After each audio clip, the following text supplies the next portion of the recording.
Welcome back to another episode of Harmonious at Lunch, the show that fuels your business success. I'm Brandon Gano, your host and guide through the world of harmonious business growth. Today, we're unlocking powerful strategies with industry experts to help your business thrive. If you're a business owner, entrepreneur, or executive, you are in the right place. Join me and our incredible guests today on the journey to clarity, growth, and success. It is time to revolutionize your approach to business. Let's dive in with another episode of Harmonious at Lunch. Welcome back into some more bite-sized business advice. And we got one of my favorite type of episodes lined up today. It's the entrepreneur's journey, the success story from a fellow entrepreneur of, we'll see where he was, and to creating a product that's so unique and so different, but so kind of slap yourself in the face obvious that I just can't wait to hear the story. And I know you can't either. So we're going to dive in with Nick Barrett, the CEO and founder of a company called CordBrick. Before we go any further, Nick, welcome to the show. Thank you for being here. Thanks for having me, Brandon. Glad to be here. I'm excited for this. You and me both share, we are technology experts. And that's we had a number of challenges getting this episode even live and to you today. So very excited that we're actually able to have this conversation. So Nick, I want to hear your story, but first we just need to hear about CordBrick, because this is one of those things when I saw your application come through and I checked out your website, I was like, how is this product not invented already? Like, why is this the first time I'm hearing about this thing? So please share with the audience, what is CordBrick? Yeah, thank you. I mean, it's pretty much just what it sounds like. It's a brick for your cords. And that means it's actually kind of tiny because you don't need a huge brick like you would have for your house, to hold just your phone cord. So the trick for me was, or the problem I should say, is the cord was always falling off my nightstand in bed. And, as a lazy guy and one that's fairly picky about my space and stuff, I was just annoyed by this simple problem. And I was like, okay, this seems dumb, but why don't I just make a little weighted brick to hold the cord wherever I put it? And so, yeah, it was a really simple, basic idea. And I kind of worked out a couple of the other features that we have for the product as we went along, and we realized, oh, wait, this thing is useful for not only the cord holding and then cord wrapping as I intended it, but oh, look, it can stand your phone, it can grab your AirPods. Dang, this thing's like a little cord and phone accessory too. So that was kind of accidental, but happy accidents along the way. But the basic idea was simple, like you said, just a very basic brick for your cord to keep it wherever you need to put it.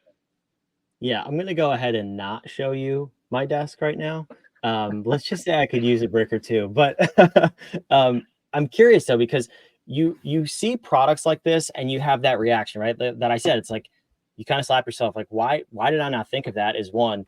And the second question is, who actually designed that and made it and thought that was a product the world should have? Because it's so simple. But for you, so you had that moment where you said you're a lazy guy, which I think all great inventions come from lazy people. All great solutions do, because we're efficient. We're not lazy. Let's just change our wording. Right. We see a better way. Yeah, exactly. So you had this idea. It was so simple. What made you say, like, this is needed enough and simple enough for me to pursue, rather than just saying, I'm sure someone else will figure this out?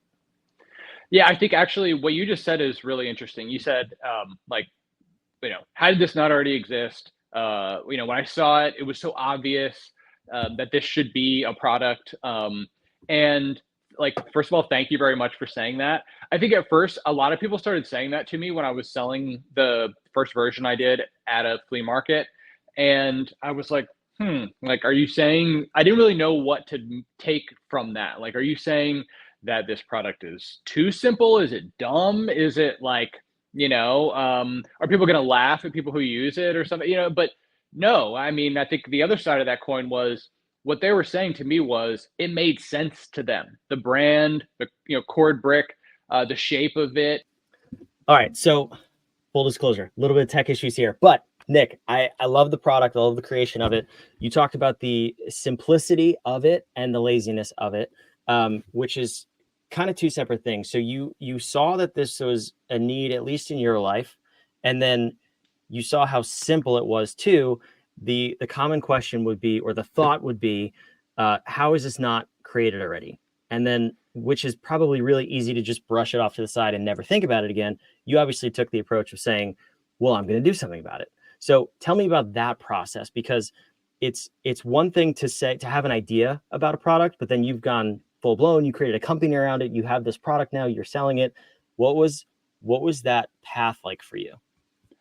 Yeah, so I'll try to explain as quickly as I can here because uh, the process of developing a product is so much more complex than I would have thought.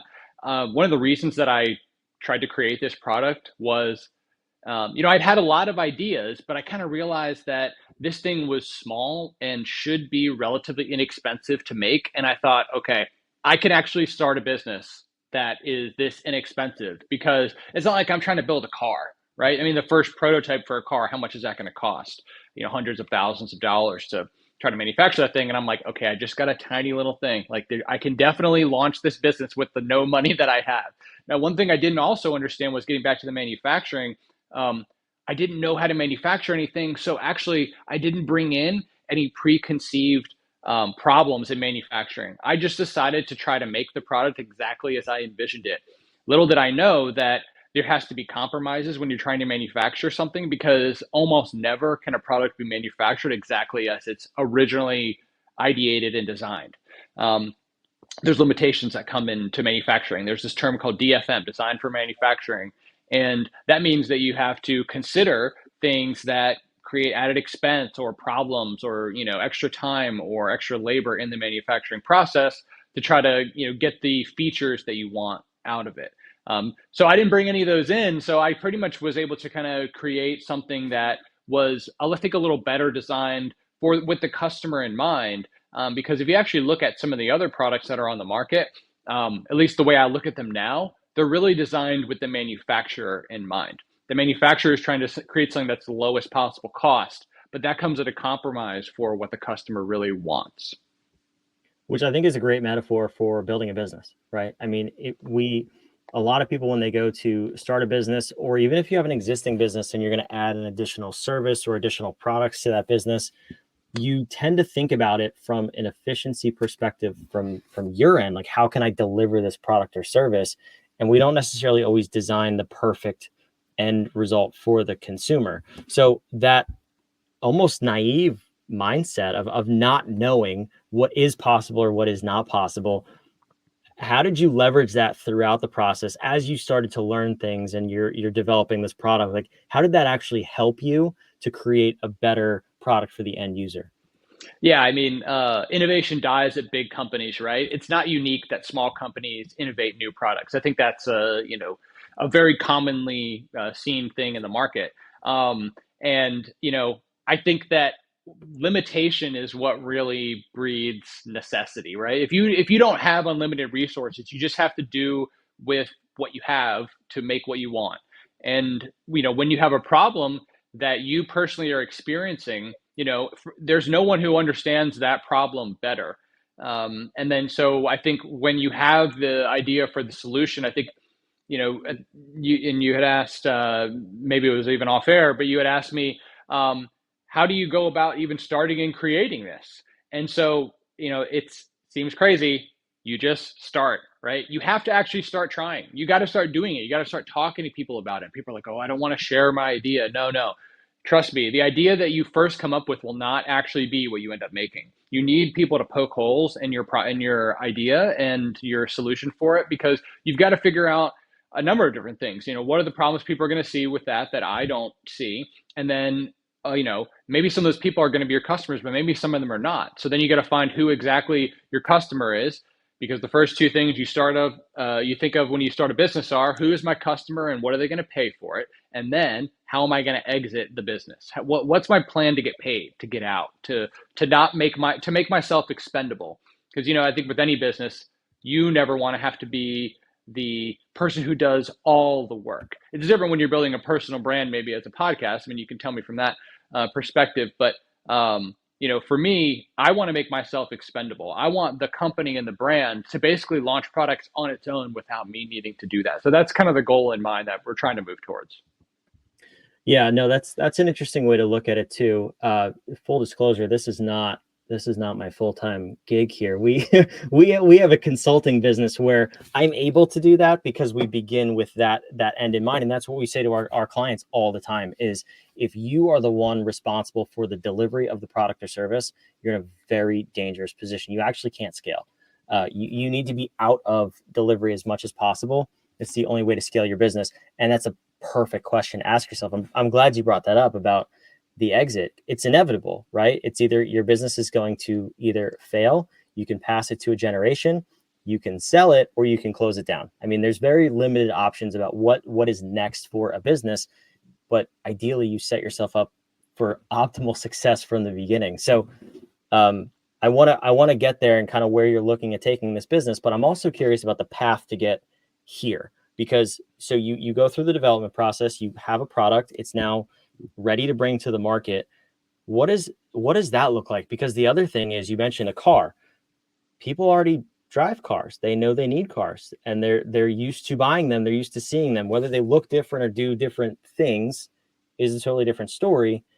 This is a new product that's very simple, that solves a specific problem. What was that journey like in getting that to market and getting people to actually buy and adopt this product? Yeah, it actually brings me back to when I first applied for my first patent, and I started to get some calls from people because when you get a patent, your information is published publicly, and certain companies will look for people with ideas that maybe they can help them get to market. Because as you mentioned, the go to market strategy is difficult. And so I remember this one guy called me, and he said, I'll take 50% of everything I sell for you. And I thought that's crazy. Like, no way would I just give you 50% of everything in my patent. And he goes, have you ever brought a product to market before? I said, no. He said, good luck. Click. And he hung up on me. And I was like, wow, okay. And, that kind of stuck with me because since then it's been 3 years basically. And I think if I had known now known then what I know now, would I have said yes? Like, absolutely not. But I know where he's coming from a lot more now. It was totally like, come on, like, wait, just because you did it or know how to do it, I can definitely do it. I mean, how hard is this thing to sell? It's just a brick, right? But I realized pretty early on the messaging strategy was a lot more complex. I mean, especially today in the days of social media and people just swiping and moving on and like really not wanting to see ads at all. Just, I mean, for me personally, when I see an ad, I mean, I just my finger like just reflexively just like goes past as fast. I'm looking for that ad label or sponsored or something like that. It's like, is this an ad? I mean, I'm skeptical of all kinds of regular real videos, organic videos, just because of that. Um, so you have to be super quick. That is my point in being able to effectively communicate the message of what problem your product solves for people. And you would think like, oh, a brick that holds cords, like how complicated could that be to communicate the message? It's like, well, is that actually going to sell it? It's kind of some of the other things that it does that take a few more seconds to demonstrate that set this thing apart. I mean, you wouldn't expect, I think, how many things this little brick can do if you didn't see it done by someone else. So that's been a little bit tricky is figuring out, like when I first went to the flea market, like, do I stick little pens and pencils in there and just stick it on a desk, or is that useful to people? No, that didn't end up being one of the things that got anybody to buy. I really had to walk people through the process, and I found it was in the same way. It was the cord falling, number one, the cord wrapping, snap, wrap, trap, release, unwrap, untangled. So perfect for travel, number two. And then the bonus of the phone utility, standing the phone, propping the phone, lifting the phone for whatever they might need at their charging station that could be useful there and there only.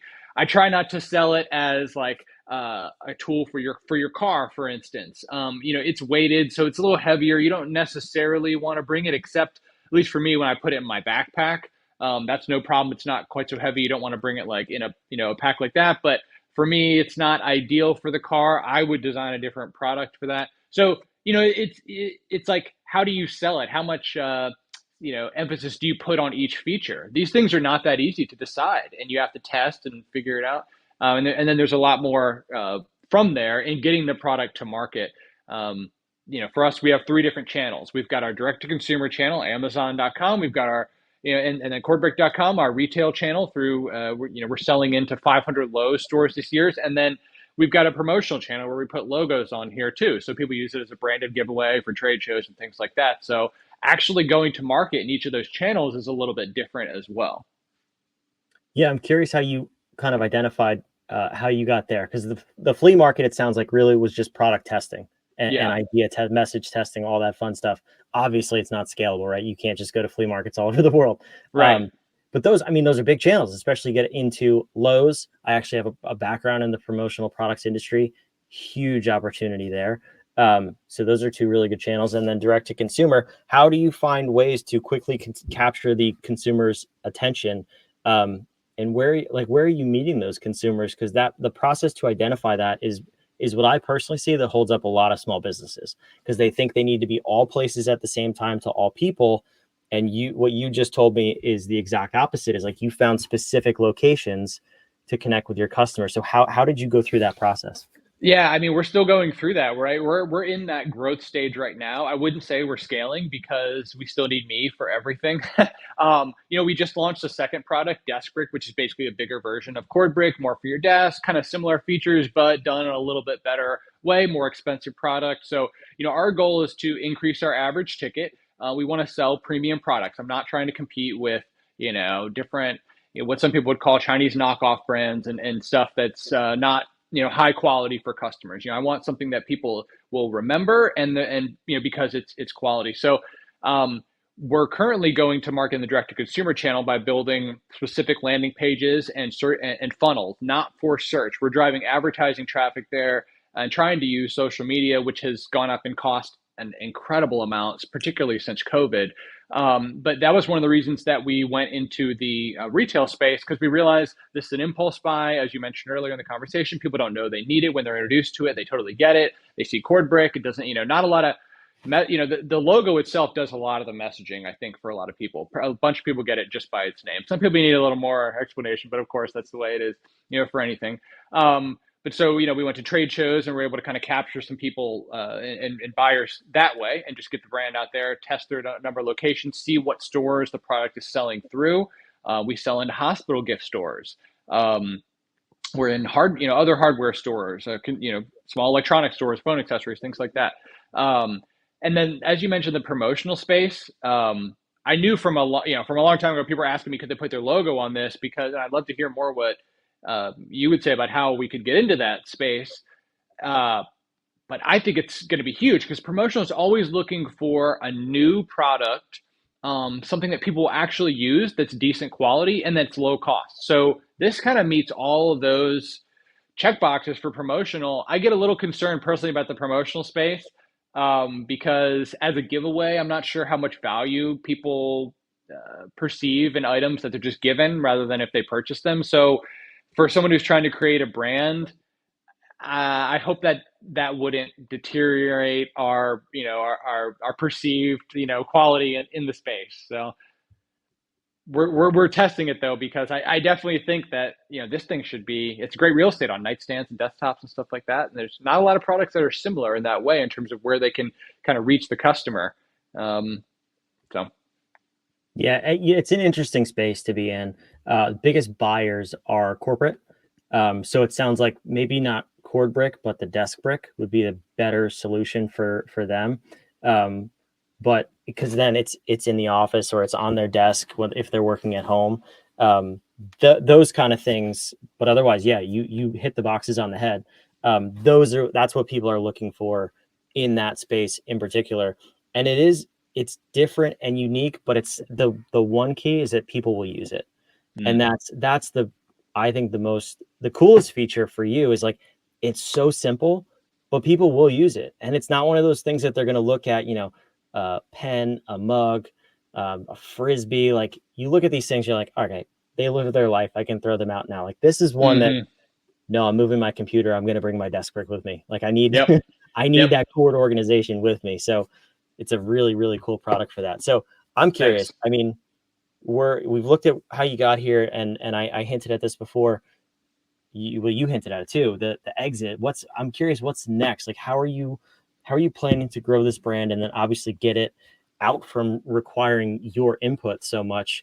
and then ultimately exit the business. Have you thought about that plan?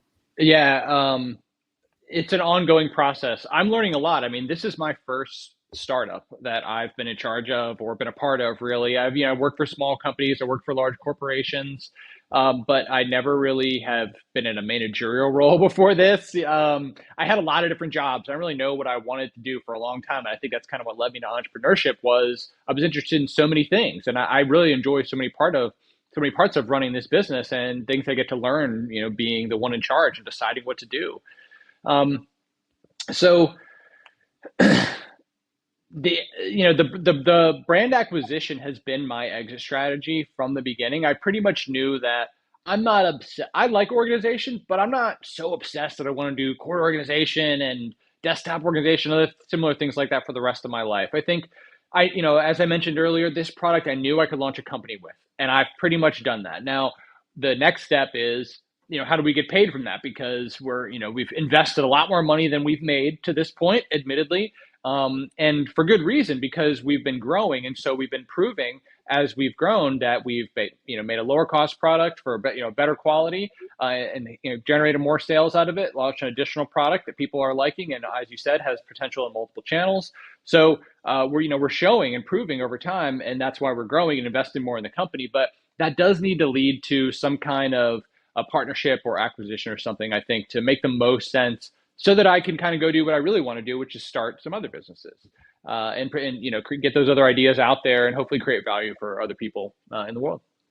That's awesome. I love that. I love that plan.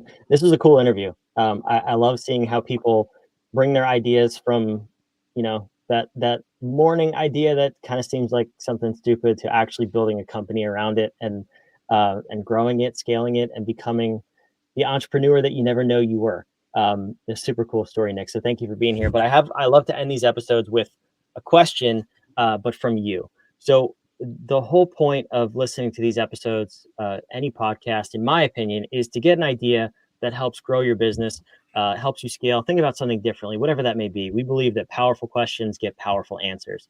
So there's an obnoxious question mark behind my head. So what is that question? Whether it's something you've asked yourself through the years growing this company, or based on everything we've talked about over the course of this episode, what do you want the listener to walk away with? What is that question you want them to ask themselves in order to help them get outside of the box they find themselves in and continue to grow their business? Yeah, so for other entrepreneurs out there, I just joined a networking group, which I'm not going to even promote that networking group by mentioning them right now. But what I would say is, talk to who are the other entrepreneurs that would be the most valuable for you to talk to, and how are you going to figure out how to reach them?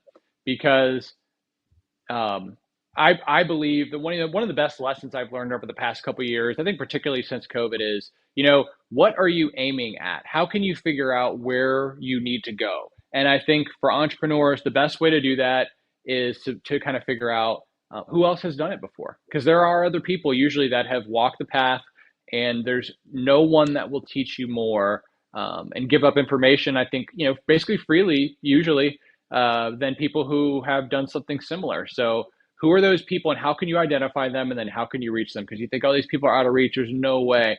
No, I've met a couple sharks from Shark Tank this year, and people had said, "Are you going to go on Shark Tank?" Hundreds of thousands of times, and guess what? Both of those sharks, they loved the product immediately. So regular people who said that to me were right.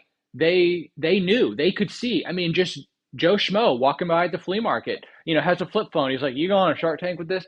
I mean, dead serious. And he was absolutely, they were absolutely right about it. And the average person could see it. So people are saying that sort of thing to you about your idea or what you're doing. Figure out, how am I going to reach the right people? And yeah, I just challenge you to go for it. That would be my question: is how are you going to get there?